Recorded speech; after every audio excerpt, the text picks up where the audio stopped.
घरवा में आके समाइला चरवा में उठता दरात सखी ऐसन कइले बा उठता दरात सखी ऐसन कइले बा छेनी से मारी देवरा देवी पच कइले बा छेनी से मारी देवरा देवी पच कइले बा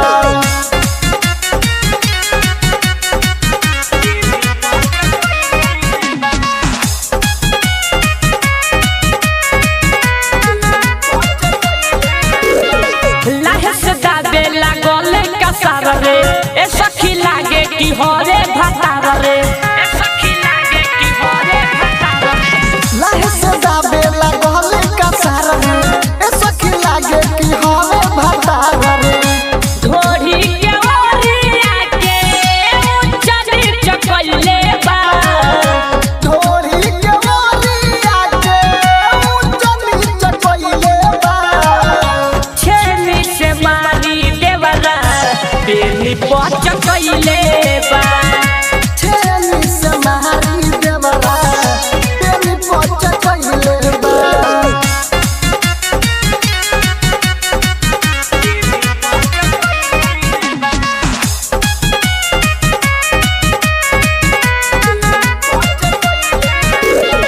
दिन सारा जनना बुझले दर्द के मुँह मारो सखी रे ऐसन मरद के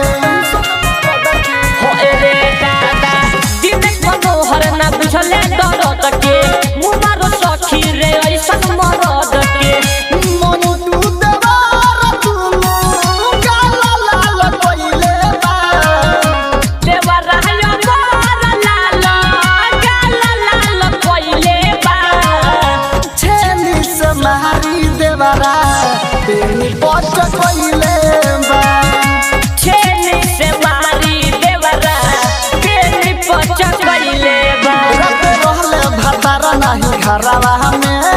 आके समाइला चरवा में उठता दरात सखी ऐसन कइले बा उठता दरात सखी ऐसन कइले बा छेनी से मारी देवरा देवी पच कइले बा छेनी से मारी देवरा देवी पच कइले बा Presented by Nandini Films.